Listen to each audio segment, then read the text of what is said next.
NT Ramarao గారు ఆయన తన సినీ జీవితానికి కొన్ని మెట్లు ఏర్పరచుకున్నారన్నమాట. అందులో ఆయన పెద్దనాన్న ఆయన దత్తత తండ్రి అయినటువంటి సోకుల రామయ్య గారి దగ్గర నుంచి నటనా వారసత్వాన్ని పద్యాలను చిన్ననాటే నేర్చుకున్నారు. ఆ తర్వాత సినిమాల్లో బి నాగిరెడ్డి గారి దగ్గర నుంచి మేనేజ్మెంట్ లక్షణాలు నేర్చుకున్నారు. అదేవిధంగా కేవీ రెడ్డి గారి దగ్గర నుంచి డిసిప్లిన్, క్రమశిక్షణ. అదేవిధంగా కేవీ రెడ్డి గారు ఏం చేసేవారంటే ఒక సినిమా తీసేటప్పుడు సీన్ని ఒక స్కెచ్, ఒక డ్రాయింగ్ రూపంలో, ఒక పెయింట్ రూపంలో వేసుకునేవారు అనమాట. ఆయన ఒక ఆర్ట్ రూపంలో ఆ సీన్ ఎలా తీయాలనేది ఒక స్కెచ్ చేసుకునేవారు.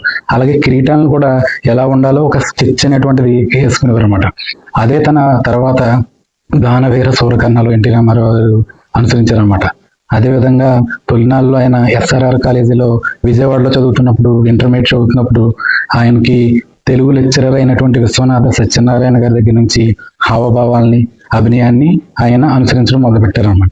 ఈ విధంగా ఎన్టీ రామారావు గారి జీవితంలో ఎందరో మహానుభావులు ఆయనకి సినీ వారసత్వాన్ని పెంపొందింపజేయడానికి, నటనా సార్వభౌమత్వాన్ని పెంపొందింపజేయడానికి దోహదపడ్డారు.